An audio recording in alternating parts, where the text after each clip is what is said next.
네, 오늘 함께 보실 말씀은 출애굽기 20장 13절 말씀, 살인하지 말라. 이제 10계명의 6번째 계명이 되겠습니다. 오늘날 우리는요, 키보드 워리어라는 말을 이제 자주 듣습니다. 여러분 그 말을 아시죠? 그래서 인터넷이나 스마트폰 속에서 세상에서 얼굴을 마주하지 않은 채 손가락 몇 번을 움직여서 누군가를 헐뜯고 조롱하고 심지어 그 사람의 인격을 무너뜨리는 일, 그것을 하는 것을 키보드 워리어들이 하는 일이다 라고 하는 것이죠. 그래서 그러한 가상세계에서 그렇게 누군가를 헐뜯고 무너뜨리는 일들이 지금 발생하고 있다라는 것이죠. 실제로 칼을 들고 사람을 죽이진 않았지만 말 한마디, 댓글 하나로 그 사람의 마음을 깊이 상하게 하고 그 영혼을 죽게 만든다라는 것이죠. 그래서 우리가 흔히 이제 살인이라는 그 단어를 들으면요, 흉악한 범죄자나 아니면 뉴스 속 사건만 이렇게 생각이 나는데요. 성경은 흉악 범죄뿐만 아니라 다른 사람을 모욕하고 또 욕설을 내뱉고 분노하며 심지어 마음의 미움까지, 다른 사람을 미워하는 것까지 살인의 범주로서 규정하고 있다는 것입니다. 사실 그 살인의 뿌리는요, 미움에서부터 시작된다는 거예요. 우리 마음속에 있는 미움에서부터 시작됩니다. 그래서 그 미움으로 말미암아 시작된 것이 행동으로 나타나서 다른 사람을 파괴하는 것이죠. 근데 다른 사람을 파괴할 뿐만 아니라 그 미움을 갖게 되면요, 나 자신을 무너뜨리게 된다. 나 자신 또한 무너지게 된다는 거예요. 욕하는 자의 마음, 그리고 분노를 다스리지 못하는 자의 사람의 마음 가운데, 그 영혼 가운데에서는요, 평안이 없다라는 것입니다. 저도 초등학교 때 이제 친구들과 주먹 다짐을 했던 일들이 좀 있었는데, 어떻게 보면 순간에 화풀이를 하는 거죠. 순간에 분을 내고 화를 내고 치고받고 싸우는 것인데, 싸움이 끝난 다음에 그 느껴지는 감정은요, 두려움과 불안이었습니다. 그러니까 혹시나 다시 보복을 당하지 않을까 하는 그런 두려움과 또 그 친구와의 관계가 이제 깨어졌다라는 그런 불안이 제 마음을 짓눌렀다라는 거예요. 그러므로 오늘 우리는 하나님께서 주신 6번째 계명, 살인하지 말라라는 말씀을 통해 어떻게 하면 우리 마음 가운데 있는 분노와 미움을 다스릴지, 또한 우리의 언어의 문제들, 언어의 폭력, 그런 것들을 어떻게 벗어나 하나님이 주시는 참된 자유와 평안을 누릴 수 있을지를 좀 살펴보고자 합니다. 첫 번째로 살인하지 말라라는 부분에 대해서 좀 내용을 살펴보려고 하는데요. 살인하지 말라라는 명령의 가장 강력한 근거는 사람이 하나님의 형상으로 창조되었다라는 것입니다. 창세기 1장 27절을 보면 하나님이 자기 형상 곧 하나님의 형상대로 사람을 창조하셨다라고 말씀하셨습니다. 그러니까 다른 피조물과 달리 사람은 하나님의 형상, 삼위 하나님의 그 존재가 반영된 아주 귀한 존재다라는 거예요. 그러므로 살인은 단순히 생명을 끊는 것을 넘어서 하나님이 만드신 하나님의 형상을 짓밟는 것과 같은 것이다라고 할 수 있습니다. 그래서 아담의 첫사람 아담의 첫아들 가인은요, 그의 형제 아벨을 죽였습니다. 창세기 4장에서 아벨을 죽였는데, 그것은 동생에 대한 분노를 표출했다라기보다는 하나님께서 자신의 재물을 받지 않으시는 것에 대한 분노를요, 자기 동생을 죽이는 것으로서 표출했다라고 할 수 있는 것이죠. 그는 하나님의 형상인 아벨, 동생을 살인함으로써 하나님에 대한 분노를 터뜨린 것입니다. 그러니까 살인은 결국에는 그 사람 한 명만을 죽인 것으로서 끝나는 것이 아니라 궁극적으로는 하나님에 대한 도전이자 반역이라고 할 수 있는 것입니다. 살인은요, 단지 그 사람의 육체적인 생명을 끊는 것으로 끝나지 않습니다. 살인은요, 그 사람, 그 이웃과의 관계를 완전히 단절시키는 죄라는 거예요. 생명이라는 것은 하나님의 손에 있는 것인데 스스로 다른 사람의 생명을 끊어냄을 통해서 그와의 관계를 완전히 끝내는 것입니다. 그래서 이 십계명에서 이웃에 관한 사람에 관한 계명을 말할 때 5계명 첫 번째가 부모 공경, 그 권위 질서에 대한 계명이었습니다. 그 다음 곧바로 나오는 것이 살인하지 말라. 그만큼 중요하다라는 거예요. 그러니까 이 부모 공경, 권위 질서에 대한 것은 권위를 거부하는 것이 하나님을 향한 직접적인 반역이라면 살인은 하나님의 형상들인 사람들을 죽임을 통해서 공동체와의 관계 그리고 인간과의 관계를 깨트림을 통해 하나님께 간접적으로 반역하는 큰 죄라고 할 수 있는 것입니다. 그러니까 예수님은요, 그래서 더 높은 수준으로 이 살인을 얘기하고 있는 거예요. 마태복음 5장 산상수훈의 가르침에 따르면 옛사람에게 말한 바 살인하지 말라, 누구든지 살인하면 심판을 받게 되리라 하였다는 것을 너희가 들었으나 나는 너희에게 이르노니 형제에게 노하는 자마다 심판을 받게 되고 형제를 대하여 라가 바보, 머리가 빈 자라고 하는 자는 공회에 잡히게 되고 미련한 놈이라 하는 자는 지옥불에 들어가게 되리라라고 말씀하고 있습니다. 즉 살인이라는 죄는요, 마음으로 다른 이를 미워하고 분노를 품는 것, 그리고 다른 이에게 욕설을 내뱉고 모욕하는 것까지도 포함되어 있다는 거예요. 그러니까 살인의 시작은 미움에서부터 시작된다는 것입니다.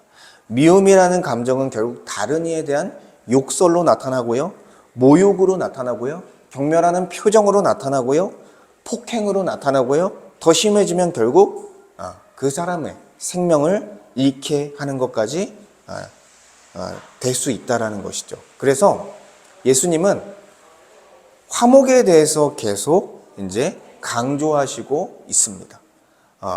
이제 미움을 넘어서 미움을 제거하는 것뿐만 아니라 다른 이와 화목하는 것까지 강조하고 있다라는 거예요. 그래서 그 산상수훈 5장에 이어지는 말씀을 보면요, 그러므로 예물을 제단에 드리려다가, 그러니까 예배로 나아가려다가 거기에 내 형제에게 원망 들을 만한 일이 있거든, 있는 것이 생각나거든 예물을 제단 앞에 두고 먼저 가서 형제와 화목하고 그 후에 와서 예물을 드리라 라고 말씀했습니다. 그래서 결국 그 형제들 간의 미움의 문제, 그러니까 서로 간의 그 트러블을 가진 채 하나님을 예배하지 말라는 거예요. 그러니까 마음의 문제를 해결하고 서로 간의 미움의 문제를 해결하고 하나님 앞에 참된 예배, 한 몸으로서 참된 예배를 드리라는 것입니다. 사실 교회 안에서 미움의 문제가 너무 중요한 거예요. 우리 안에서 뭐 그렇게 미움의 문제가 없지만 한국교회 안에, 한국교회 일부 안에서는 성도와 성도가, 그리고 목사와 성도가, 목사와 장로 간에 모욕과 다툼이 너무나 많이 벌어지고 있다는 것입니다. 근데 이것은 참 옳지 않은 것이고 세상 앞에 또 하나님 앞에 부끄러운 일이다라고 할 수 있는 것입니다. 주님은 예배 전 화목을 먼저 명하시고 교회에게 이러한 미움을 넘어 미움을 해결하고 화목 가운데 하나님을 예배하라고 명령하고 있는 것이죠. 그러니까 이 살인하지 말라라는 것은 미워하는 것을 넘어서서 이제는 화목을 이룰 것까지를 명령하고 있다라고 볼 수 있습니다. 그래서 그러므로 우리는 단순히 이제 갈등을 피하는 것에서 끝나는 것이 아니라 적극적으로 다른 사람과 화목하고 할 수만 있다면 그 관계를 회복하고자 하는 것이 필요하다. 그러한 예배자의 삶을 살며 참된 예배로 나아갈 수 있다는 거예요. 그래서 이제 살인하지 말라라는 내용을 통해서 살인은 칼로만 하는 것이 아니라는 것을 우리가 알았습니다. 칼로만 하는 것이 아니라 우리의 마음의 미움, 분노, 그리고 다른 사람에 대한 태도, 말 한마디 속에 이미 살인의 씨앗이 있다는 거예요. 그래서 우리는 이것을 생각하며 우리의 마음과 말과 행동을 돌아봐야 한다는 것입니다. 저도 말씀을 준비하면서 저의 말과 마음과 행동을 돌아보니까 걸리는 것들이 너무 많았습니다. 그렇죠? 특히나 제 마음의 부분, 마음에서 다른 이를 미워하고 분노를 내고 이런 것들이 있었다라는 거예요. 그래서 사실 이런 부분에서 자유할 수 있는 사람이 거의 없죠. 그렇지만 우리가 이 부분에 대해서 그냥 두고 갈 수 없는 것입니다. 두 번째로, 더 넓은 범위에서 살인에 해당하는 것과 그렇지 않은 것을 분별하라라는 것입니다. 살인에 해당하는 것에 대해서 좀 이야기해보면, 먼저는 계획적이고 고의적인 살인에 대해서 생각해 볼 수 있습니다. 다윗이라는 왕은요, 밧세바, 장군의 아내인 밧세바를 범하기 위해 그의 남편 우리아를요, 전쟁터 최전방에 세워서 죽게 했습니다. 의도적으로 죽게 했다라는 거예요. 직접 칼을 들진 않았지만 살인의 배후를 조종하며 우리아를 죽음으로 몰아 넣었습니다. 그리고 북이스라엘의 아합 왕은요, 이세벨과 함께 나봇이라는 사람의 포도원을 빼앗고 싶어서요, 그 무고한 나봇에게 거짓 증인 2명을 보내어 모함하게 하고 성읍의 지도자들로 하여금 돌로 쳐 죽임을 당하게 했다라는 것입니다. 결국 뭐예요? 탐욕이 살인으로 이어진 것입니다. 그러니까 이것을 통해서 계획적이고 고의적인 그 살인은요, 하나님 앞에 가장 무거운 죄 중에 하나라는 것을 보여줍니다. 다윗은 성적인 욕구 때문에 인간의 생명을 앗아가 버렸고요. 아합은요, 물질에 대한 탐욕 때문에 인간의 생명을 짓밟아 버린 것입니다. 이것을 우리에게 적용해 본다면 계획적이고 고의적이고 악의적으로 다른 이에게 피해를 주고 다른 이가 모욕을 당하게 하고 이런 것들이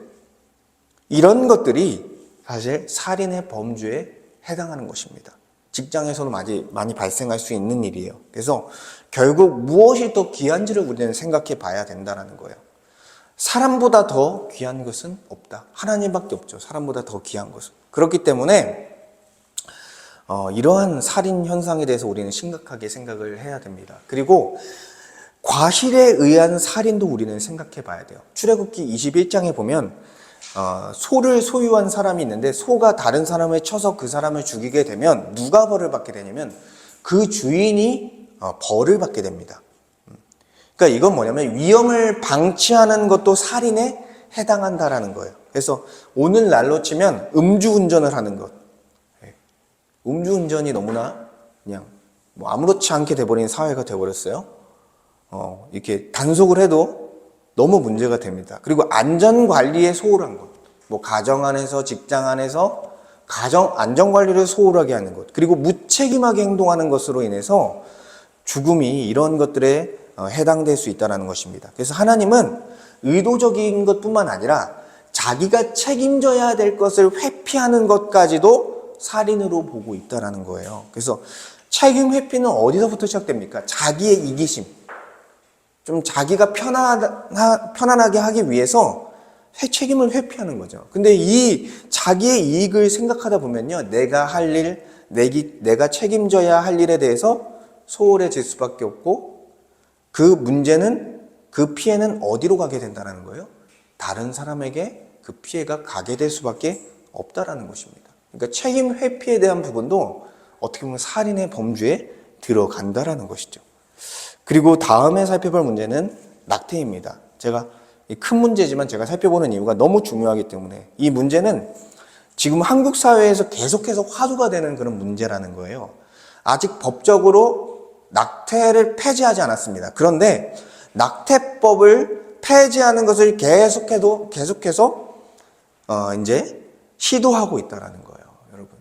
이게 엄청난 일인데 어떤 아기가 어느 정도 몇 주 안 됐으면요, 낙태를 해도 문제가 없다라는 식으로 주장을 한다는 거예요. 이것은 뭐냐면 뱃속에 이미 만들어진 태아의 생명을 가볍게 여기는 것이고 어떤 고기 덩어리 정도로, 세포 덩어리 정도로만 생각하는 그런 인식 속에 나온 것입니다. 근데 성경은 어떻게 명확하게 얘기하냐면 시편 139편의 다윗의 시를 보면 주께서 내 내장을 지으시며 나의 모태에서 나를 만드셨나이다 라는 기록을 통해서 태아, 태아 그 자체가요, 이미 하나님의 형상을 가진 생명이라는 사실을 선언하고 있는 것입니다. 그러니까 정자와 난자가 만나서 수정되는 순간 그것은 생명을 가진 하나님의 형상이라고 우리는 그렇게 생각해야 된다는 거예요. 인간의 편의를 따라서 몇 주까지는 그것은 생명이 아니라 세포덩어리라고 말하는 것은 성경에 위반된 것이고 아주 문제가 되는 것이다 라는 것이죠. 그래서 낙태에 대한 문제는요, 가늠과 그리고 이 아이를 임신하고 육아를 책임지는 문제와 결부되어 있어요. 여러분, 자신의 어떤 성적 욕구를 만족시키고자 하는 그런 시대가 됐습니다. 그러다 보니 서로 그런 성적인 관계를 맺고 서로 책임지지 않는 그런 흐름이 전반적으로 사회에 깔려 있습니다. 그러다 보니 결국 화두가 된 게 뭐예요? 낙태에 대한 부분이에요. 왜냐하면 완전한 피임은 없기 때문에 그런 낙태를 요구하는 일들이 지금 일어나고 있는 것이고 불법적으로 지금 이루어지고 있는 것입니다. 또한 태아의 기형이 발견되었을 경우, 그리고 결혼을 한 부부 중에서 원하지 않는 아이를 갖게 되는 경우 낙태를 하는 경우가 발생하고 있다는 거예요. 저는 특별히 장애를 가진 아이에 대해서 책임을 지는 것이 쉽다라고 이야기하는 것이 아닙니다. 정말 어려운 거예요.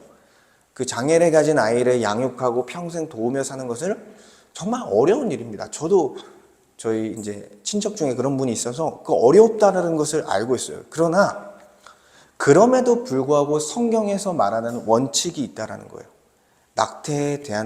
낙태는 결국에는 살인이다라고 말하고 있다라는 것입니다. 그러니까 이것만 눈 감는다고 되는 문제가 아니라는 거예요. 이 낙태뿐만 아니라 모든 죄의 문제가 그렇습니다. 이것만 눈 감는다고 해서 되는 문제가 아니라는 거예요. 그 한 번의 사건 때문에요, 평생 죄책감 속에 살아가는 거예요, 사람이. 예. 낙태한다고 해서 괜찮아지는 게 아니라 평생 그 죄책감을 가지고 살아가게 된다는 것입니다.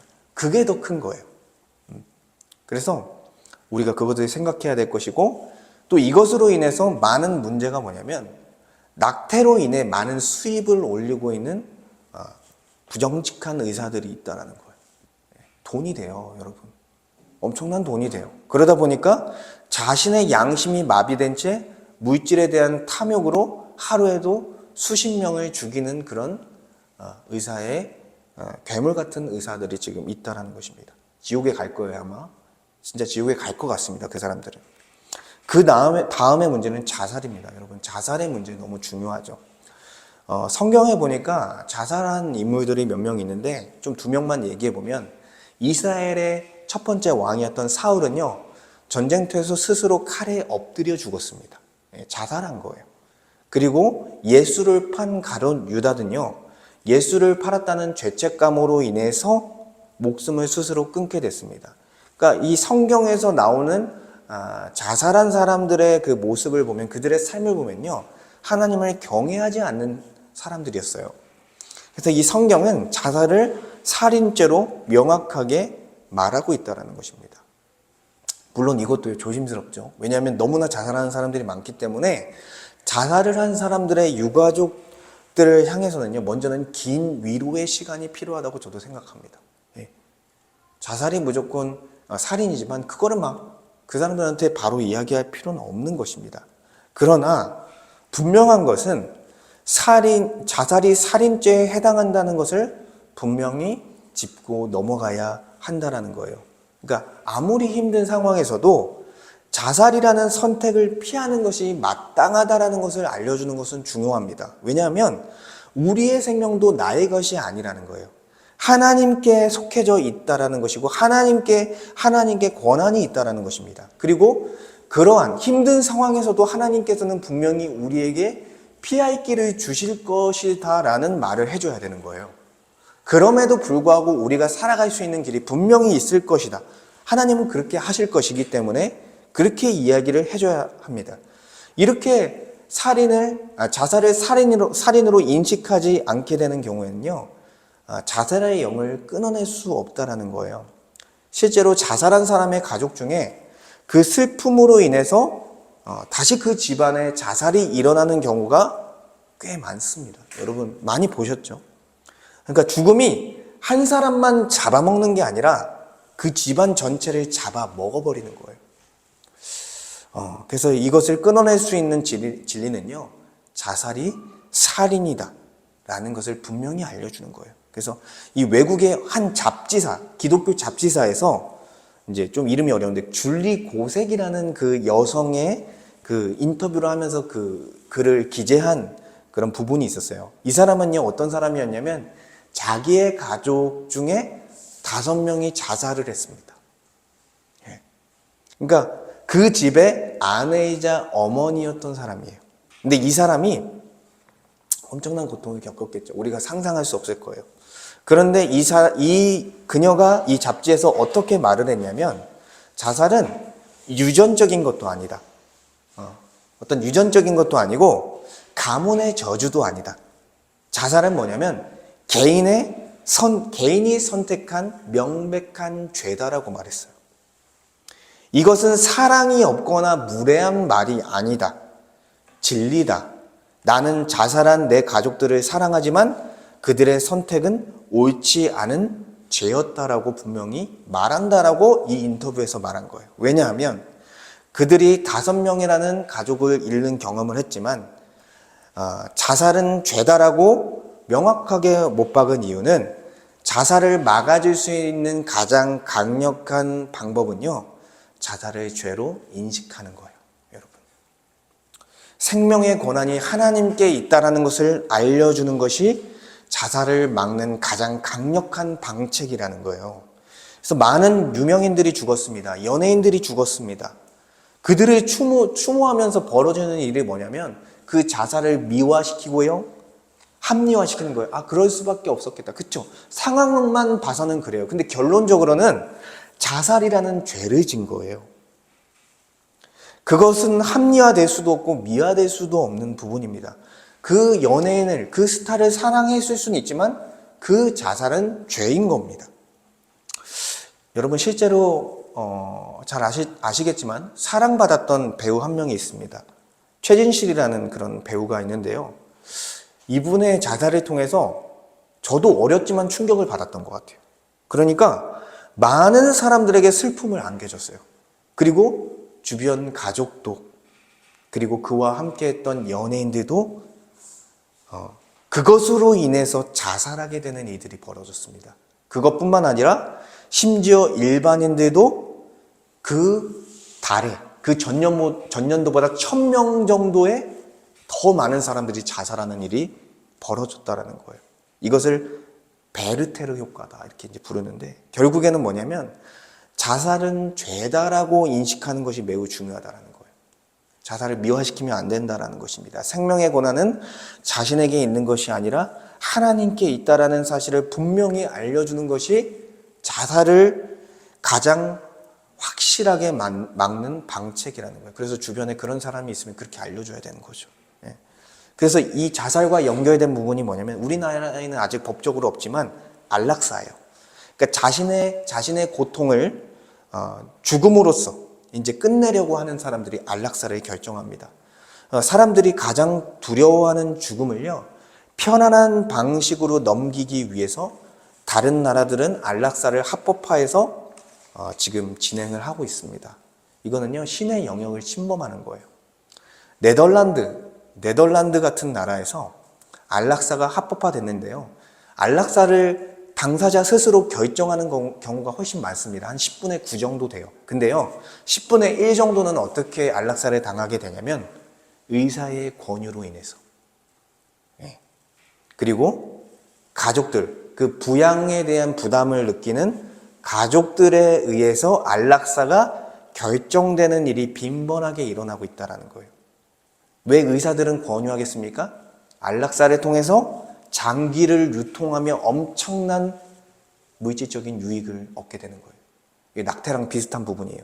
그리고 가족들은요, 자신들이 감당하고 있는 경제적인 부분, 정신적인 고통을 줄이기 위한 방법으로 부양하는 그 가족을 안락사시키는 결정을 하고 있다는 것입니다. 여러분, 잘 생각해 보세요. 현대판 고려장이에요, 이거는. 안락사는 합법적인 그래서 살인이에요. 스스로 안락사를 선택하든지 아니면 주변인이 선택하게 하든지 그것은 살인이다라는 것입니다. 우리나라에서도요, 현대판 고려장이 유행한다는 소문이 있습니다. 최근에 있는 일이에요. 나이 든 부모님과 해외여행을 함께 가서요, 거기서 부모를 버려두고 오는 일이 지금 한 번씩 그렇게 일어나고 있다는 것입니다. 이것은 가족을 안락사시키는 것과 같은 것입니다. 고통, 경제적인 부담, 이익이라는 이름 아래서 생명을 끊게 하는 것은 어떤 것이든지 용납할 수 없다라는 거예요. 여러분. 우리가 뭐 당장 안락사가 있진 않지만 낙태법이 통과되면 우리나라도 위험합니다. 합법화될 수 있습니다. 그리고 인종차별에 대해서 우리나라도 점차 주변 국가들의 많은 외국인들이 들어와서 살고 있습니다.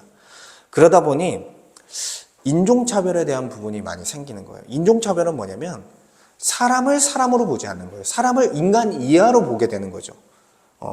그러니까 하나님의 형상이 아닌 동물과 같이 취급하는 것입니다. 그래서 과거의 유럽과 미국 그 나라에서 수많은 인종차별이 벌어졌고요. 현재까지도 그러한 영향 때문에 인종차별의 인식에서 벗어나지 못하는 사람들이 여전히 있다는 거예요.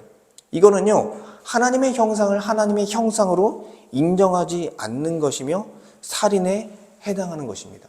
그러니까 인종차별, 혐오, 무시, 배제하는 것, 이거는요, 형제를 죽이는 것과 같다라는 거예요. 그래서 저희 나라도 저도 사실 어리석어서 잘 몰라서 그렇게 막 썼던 것 같은데, 이제 백인들 보면서 양키라고도 하고, 흑인들 보면서 껌둥이라고 하고, 중국인들 보면서 짱깨라고 하고, 막 이런 말들을 저희가 썼었어요. 그리고 동남아 사람들이 많이 들어오니까 동남아 사람들을 그 사람으로 여기지 않고 하찮게 보는 그런 일들이 많이 지금 있다라는 거예요. 그래서 이러한 말과 우리의 모습들, 우리의 태도들을 좀 되돌아볼 필요가 있고, 이러한 인종차별적인 그런 모습들을 우리는 제거해 가야 된다는 것입니다. 그래서 엄청 많죠. 살인에 해당하는 부분이 많다라는 거예요. 그리고 살인에 해당하지 않는 것들도 있습니다. 그러니까 이 살인에 해당하지 않는 것들은 뭐냐면 사람이 죽는 것이지만 살인에 해당하지 않는 것들이 있다라는 거예요. 어떤 개념이냐면 사람을 하나님의 형상으로 인정하지 않고 인격적이지 않게 무차별적으로 살인하는 사람들에 대해서 갚아주는 정당성입니다. 쉽게 말해서 정당방위는 살인이 아니다라는 거예요. 인격을 인격으로 여기지 않는 사람에 대해서 벌하는 것은 합당한 일이다라고 성경은 이야기하고 있는 것입니다. 저희 나라에 법적으로는 사형제도가 존재합니다. 그런데 사형제가 실제 집행이 되지 않기 때문에 암묵적으로 사형제가 없어졌다고 지금 보여져요.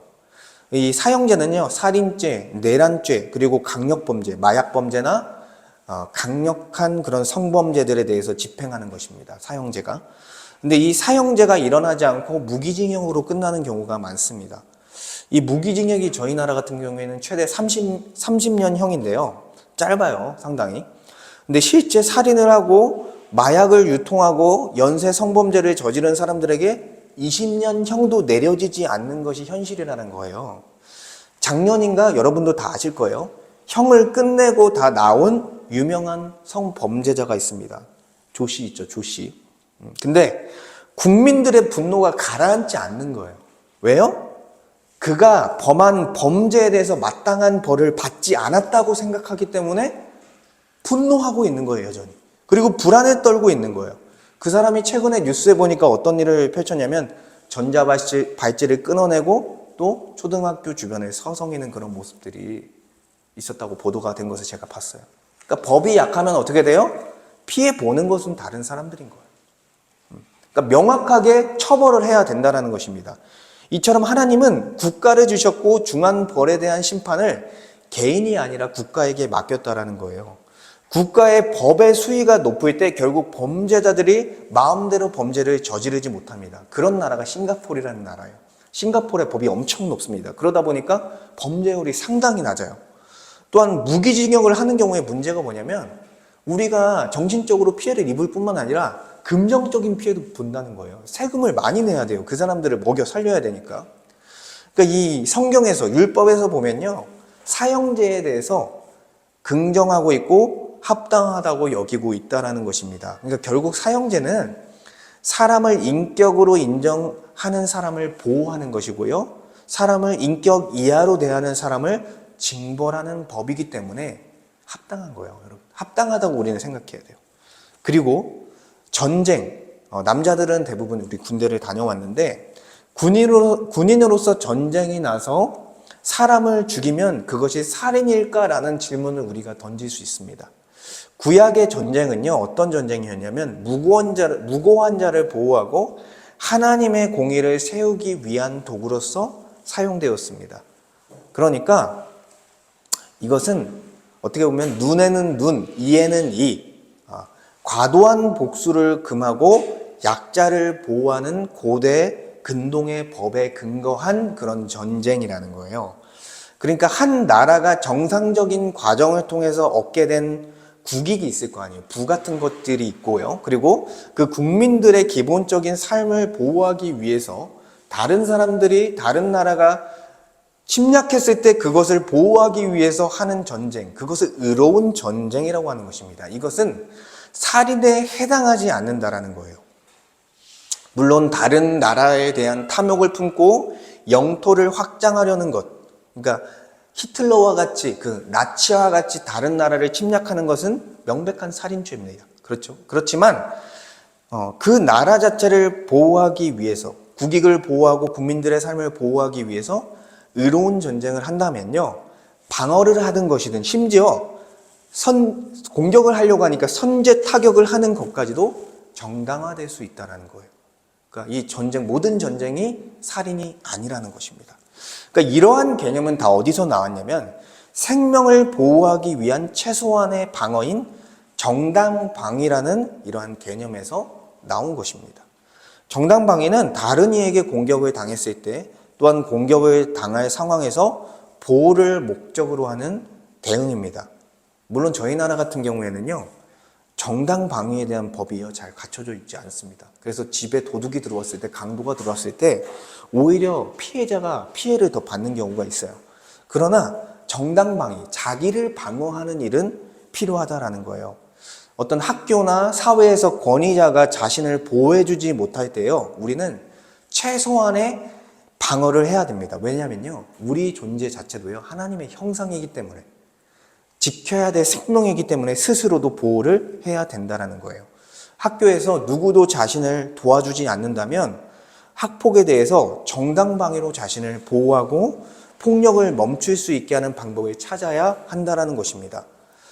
왜냐하면 그렇지 않으면, 반발하지 않으면요, 폭행하는 자의 폭력이 계속될 수밖에 없다는 거예요. 멈추라고 이야기하고요, 몸으로 또 대응하고요, 부모님께 알리고요, 경찰에 신고를 해야 돼요. 그래야 그때서야 폭력이 멈출 수 있는 것입니다. 직장 내에서도 마찬가지예요. 이러한 과정 속에 우리가 이러한 자기 방어를 통해서 사회의 윤리에 대한 가치가 세워지는 것이고 나 자신을 보호할 수 있는 사회로 갈 수 있다는 거예요. 미국의 총기가 허용되는 이유가 다른 사람을 쏴 죽이라는 것이 아니라 자기를 보호하기 위한 명목인 거예요. 그래서 쉬쉬하는 게 좋은 게 아닙니다, 여러분. 문제는 문제이고 그것을 자신을 보호해야 될 문제는 꼭 해야 되는 것이죠. 그래서 물론 어떤 과한 대응, 정당 방위를 넘어선 것은 문제가 될 수 있습니다. 그렇기 때문에 신자로서 자신을 괴롭히는 사람을 불쌍히 여기며 기도하며 신중하게 어떻게 대응해야 될지를 우리는 잘 지혜롭게 진짜 생각을 해야 돼요. 그래서 좀 어려운 부분이지만 자기 방어가 필요하다. 왜냐하면 우리도 하나님의 형상된 존재이기 때문에. 그리고 또 한 가지 문제, 여러분 제가 실제적인 문제를 많이 다루는 거예요. 우리나라에서 또한 많이 문제가 되는 것이 뭐냐면 연명치료를 중단할 것인가 아니면 계속 연명치료를 할 것인가에 대한 부분이에요. 이제 병원 같은 경우에서는 연명치료를 권합니다. 왜냐하면 그래야 이윤을 남길 수 있기 때문에. 또한 자녀의 입장에서 부모님을, 가족을 더 보고 싶은 마음 때문에 연명치료를 결정합니다. 그래서 이러한 부분을 이야기하기가 쉽지 않다라는 거예요. 그러나 완전히 회복할 수 없는 뇌사 상태라든지 완전히 뇌가 망가져가지고 깨어날 수 없는 뇌사 상태라든지 의식이 도저히 돌아올 수 없는 그런 상황에서는요, 우리는 기도하며 바른 선택을 해야 된다라는 것입니다. 연명 치료를 하는 것, 어떻게 보면은 가능성이 없는 사람을 가지고 무의미하게 계속 연명 치료를 하는 것은요, 하나님께 달린 생명의 권한을 인간이 스스로 가져와서 자기의 범주에 두고 행하는 거예요. 그러니까 생명의 때는 누구에게 달려 있습니까? 하나님께 달려 있어요. 하나님께서 거두실 때는 그냥 보내줘야 되는 거예요. 그래서 인간적인 방법으로 죽음을 늦추는 행위는 옳지 않다라는 것입니다. 하나님이 정하신 때를 받아들이는 것이 옳다라는 거예요. 그렇기에 무의미한 연명치료를 중단하는 것은 살인에 해당하지 않다라는 것입니다. 물론 마음이 안 좋을 수 있겠죠. 그렇지만 살인이 아니에요. 하나님께 이 생명의 권한을 인정하고 드리는 것입니다. 그래서 다만 일말의 가능성이 있다. 우리 가족이 일말의 가능성이 있으면요, 신중하게 연명치료를 결정해야겠죠. 그렇기 때문에 우리가 할 수 있는 최선은 뭐냐면, 가능하다면 우리가 건강할 때 스스로 연명치료를 거부하는 서명을 하는 것이 가장 좋습니다. 저도 할 생각인데, 이것은 어떤 거냐면 자신의 생명을 주께 맡겨드리는 거예요. 자신의 생명을 하나님의 권한에 두는 것입니다. 그렇기 때문에 안 좋은 것이 아니라 성경적인 것이다 라고 할 수 있는 것이죠. 그래서 물론 논란이 될 수 있는 부분이지만 성경에서는 그렇게 정리하고 있다는 것을 말씀을 드리고 있는 거예요. 이처럼 살인의 범주는 생각보다 넓다라는 것입니다. 계획적이고 고의적인 살인뿐만 아니라 고의적이지 않더라도 책임지지 않아서 발생하는 그런 과실들, 그리고 낙태, 자살, 안락사, 인종차별, 이런 것들이 다 살인의 범주에 해당하는 것들이다 할 수 있는 거예요. 그래서 우리는 가정에서, 직장에서, 우리의 삶의 모든 영역에서 우리가 살인의 범주에 있는 것들을 혹시나 우리의 말과 마음과 행동으로 행하지 않고 있는지를 돌아봐야 된다는 것입니다. 세 번째로, 예수 그리스도 안에서 살인하지 않을 수 있다는 거예요. 근데 문제는 뭐냐면, 죄인된 본성을 가진 우리들은요, 여전히 다른 사람을 너무나 쉽게 미워하고요. 저도 그런 죄가 싫지만 그런 때가 있잖아요. 그리고 다른 사람을 험담하고 욕설을 내뱉고 모욕하는 것, 이것도 이렇게 하면서도 싫죠. 그리고 심지어 어떤 사람은 폭력을 멈추지 못하는 경우도 있다라는 거예요. 죄된 본성 때문에. 죄 가운데 있기 때문에 스스로 살인의 뿌리인 미움과 분노를 잠재울 수 없는 것이 우리의 모습이다라는 것입니다. 왜요? 스스로를 너무나 사랑하기 때문에, 나를 너무 강하게 사랑하기 때문에 자신의 자존심을 건든 사람에게, 약간의 피해를 준 사람에게, 약간의 불이익을 준 사람에게 자기 방어를 넘어서서 너무나 강력한 대응을 하고 있다는 것입니다. 그래서 예레미야 17장 8절을 보면, 만물보다 거짓되고 힘이 부패한 것이 우리의 마음이다라고 말씀했습니다. 그래서 저도 이런 거 보고 했었는데, UFC 같은 이제 서로 싸우는 스포츠죠. 스포츠지만 잔인한 스포츠예요, 사실은. 사람을 때리는 거죠. 잔인한 스포츠나 과거 고대 검투사 경기에 대해서 사람들이 왜 열광했을까 우리가 생각을 해봐야 됩니다. 그리고 어떤 이슈가 되는 그런 잔인한 영상들이 인터넷에 떠돌 때 그것을 검색해서 그것을 확인하는 그런 인간의 습성은요, 살인을 즐기는 죄성이 있다는 것을 보여주는 거예요. 그리고 우리 같은 경우에도 일상에서도 좀 별로 안 좋아하는 사람이 어떤 안 좋은 일을 당했을 때 통쾌하다, 잘됐다, 이렇게 생각하는 것도요, 어떤 이런 살인을 즐기는 죄성에 포함되어 있다는 거예요. 그렇기 때문에 우리의 어떤 인간적인 노력으로 윤리적인 도덕적인 결단을 하고 사회의 제도로서 이런 것들을 보완하는 것으로는요, 살인 그런 현상들, 살인의 큰 범주를 막을 수 없다라는 것입니다. 어떻게 그럼 살인을 막을 수 있습니까? 우리 안에서 우리의 마음의 깊은 곳, 죄성을 변화시키는 능력이 필요하다는 거예요. 그게 어디 있습니까? 십자가의 능력에 있다는 것입니다. 예수님은요, 십자가에서 피 흘려 죽으심으로 죄인된 우리의 살인의 죄값까지도 감당해 주셨습니다. 그래서 옆에 있는 예수님과 함께 죽었던 죄수 한 명도요, 정말 심각한 죄를 졌겠지만 그때 예수를 영접하고 구원을 받게 된 것이죠. 에베소서 2장 14절을 보면 그는 우리의 화평이신지라 둘로 하나를 만드사 원수된 것을 자기 육체로 허시고, 이렇게 말씀하고 있습니다. 그러니까 그리스도 안에서 원수되었던 유대인 그리스도인과 이방인 그리스도인이 하나가 되었다고 선포하고 있다는 거예요. 그러니까 물과 기름처럼 하나가 될 수 없었던 유대인과 이방인이, 원수되었던 그들이 그리스도 안에서 하나가 되는 역사가 이루어졌다는 것입니다. 어떻게 하나가 될 수 있었습니까? 바로 예수 그리스도가 그들의 모든 죄값을 대신 십자가에서 죽으심으로, 자신을 부인하고 자기를 사랑하는 마음을 내려놓고 희생해 주셨기 때문에 가능한 거예요. 그래서 그리스도와 연합한 자들은 미움의 종이 아니라 이제는 사랑의 종으로 살 수 있게 된 것입니다. 그리스도의 본을 따라 살아갈 수 있게 하신 거예요. 그리스도는 어떤 일을 당하셨습니까?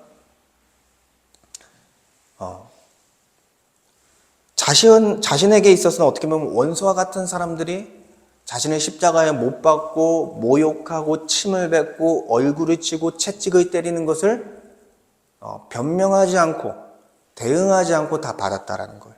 이거는 어떤 모습이에요? 자기 부인의 모습이죠. 자기 부인의 모습.